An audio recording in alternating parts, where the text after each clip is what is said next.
Saya pesan pada mama sebelum menaiki ambulans, you need to be strong. We love you and we will wait for you. Promise me that you will come back. Kita jumpa semula insyaAllah. Hai, Assalamualaikum semua. Nama aku Alif. Selamat kembali ke channel aku Marjans TV. Bagi mereka yang baru sampai ke channel aku ucapkan ribuan terima kasih sebab sudi klik video ini, sebab sudi singgah ke channel aku dan sudi untuk menonton video-video aku. Dan bagi mereka yang setia menanti menunggu video pada aku, this is another one for you guys. Pada hari ini, aku ingin menyampaikan sebuah cerita, sebuah kisah benar, sebuah benda yang berlaku dalam kehidupan kita. Dan benda ni yang aku ceritakan ini adalah benda yang sangat-sangat dekat terjadi pada keluarga aku, dan aku ingin menyampaikan cerita ini sebab aku fikir cerita ni begitu menyentuh perasaan, dan aku rasa aku kena kongsikan benda ini kepada semua agar semua sedar akan apa yang kita sedang lalui sekarang ini, agar semua orang kat luar sana faham dengan apa yang kita sedang lalui sekarang ini, supaya kita semua dapat berjaga-jaga, supaya kita semua dapat menjaga orang yang kita sayang terutamanya. Terlampau berat untuk aku menyampaikan video pada kali ini, tetapi aku rasa tanggungjawab aku kena sampaikan. Semenjak daripada tahun 2020 ataupun hujung 2019 macam tu, di mana bermulanya pandemik COVID ini berlaku, berbagai perspektif kita dapat lihat. Perspektif yang di mana daripada golongan-golongan yang taksub, tidak mempercayai benda-benda ini, golongan-golongan yang takut dengan benda-benda ini, pelbagai jenis manusia yang kita kita jumpa dah. Agak keterlaluan untuk aku katakan bahawa kadang-kala manusia-manusia ni dia cakap main lepas, dia tak tahu apa yang dia cakapkan, dan kadang-kadang benda tu sangat menyakitkan hati. Dan antaranya yang menyakitkan hati aku terutamanya dan ahli keluarga aku adalah apabila mereka sanggup mengatakan bahawa COVID ini adalah satu benda yang dusta. Ini ibarat demam biasa saja. Ini semua adalah perancangan Yahudi, perancangan itu, perancangan ini dan sebagainya. Yada. Kalau korang tengok video-video aku yang selama ini, aku sini telah buat satu video. Aku telah buat satu video, banyak video yang mengatakan bahawa bagaimana pandemik ini adalah satu rancangan, bagaimana pandemik ini adalah satu bisnes bagi mereka-mereka yang di atas sana. Aku terus terang aku bercakapkan bahawa benda ini semua adalah memang perancangan mereka, tetapi tidak pernah sekali aku mengatakan bahawa virus ini, wabak ini adalah dusta. Tidak pernah sama sekali. Aku percaya bahawa segala yang dilakukan ini bersebab kerana ingin menjual vaksin, ingin menjual ubat, menjual dan sebagainya, dan yada. Itu benda yang basic. Semua orang boleh nampak. Sebab jika satu benda yang berlaku itu sedang ada berlaku, dan kita kena lihat.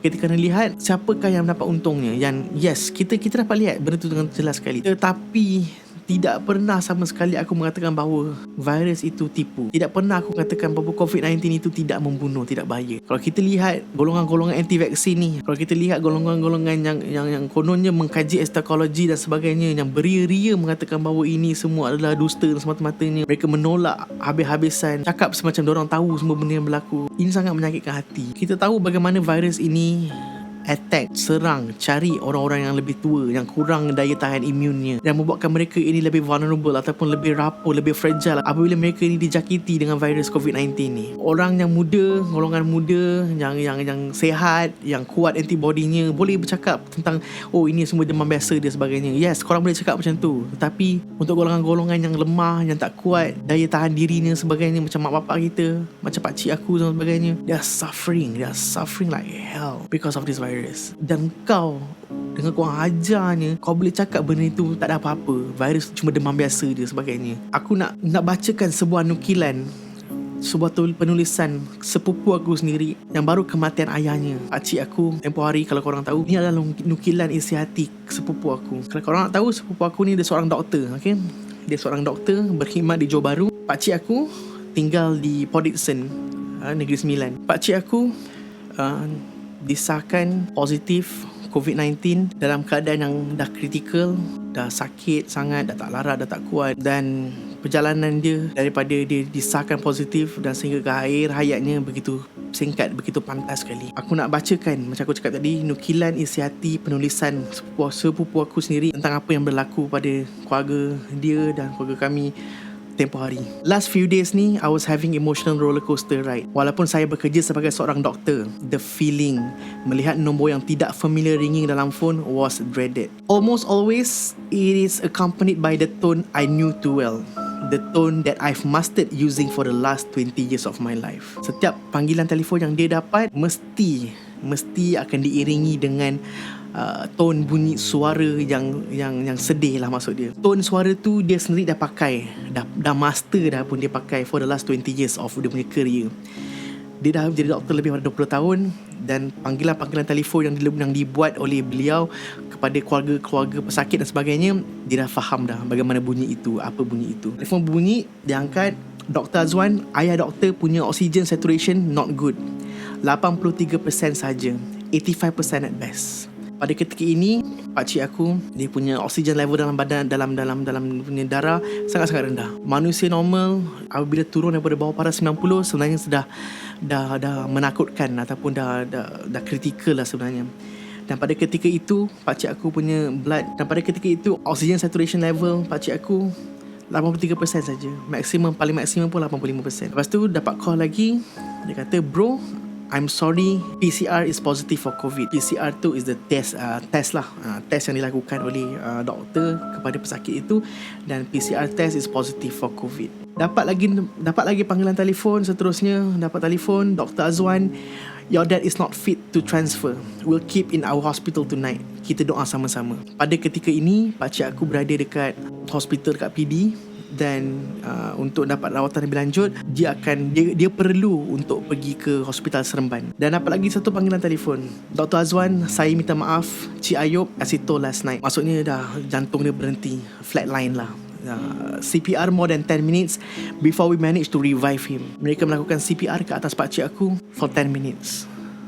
So literally pakcik aku, dia punya jantung dah terhenti lebih daripada 10 minit pada ketika itu. Kemudian dapat lagi panggilan. Dia kata, doktor, dia beritahu cousin aku ni, dia pun doktor juga. Doktor, saya minta maaf, on behalf of my specialist, kami terpaksa issue DIL, death in line ataupun death in list. Dan pada ketika ini, apabila doktor telah mengeluarkan dah isukan DIL kepada seseorang pesakit itu, maknanya ini adalah di mana tahap kritikal, di mana mereka dah tak mampu nak buat apa-apa lagi dah. Mereka dah lakukan yang terbaik, dan what next is death ataupun kematian lah. Dan kemudian dapat lagi phone call Abang Azwan, kawan dia mungkin call, panggil dia Abang Azwan, in ICU Seremban, sekarang kat ICU Seremban. Sorry bang, Uncle Ayub currently on maximum dose of 3 inotropes, ubat kuatkan jantung. We are at the end of our care. Dan pada ketika ini dia dah beritahu abang saudara aku punya cousin, dah habis termampu dah. Kita dah buat habis dah, tak ada buat apa dah. Dan cousin aku cakap kat sini tulis, I knew the final phone call is going to happen soon, and it did. Dia tahu di mana phone call terakhir akan berlaku. Phone call terakhir di mana doktor ataupun staff akan call dia akan beritahu pasal berita kematian lah. Dan phone call tu datang, Dr. Azwan, we have tried our best. Allah sayang beliau doktor. Saya minta maaf doktor. One phone call after another.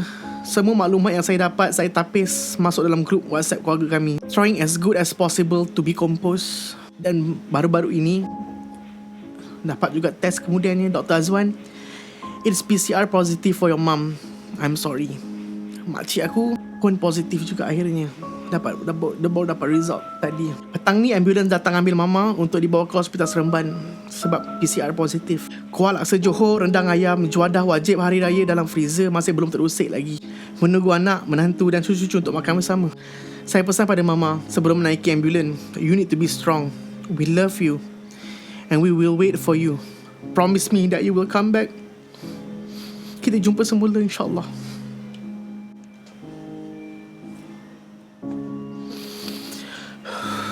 Aku teringat sewaktu hayat adik aku yang terakhir.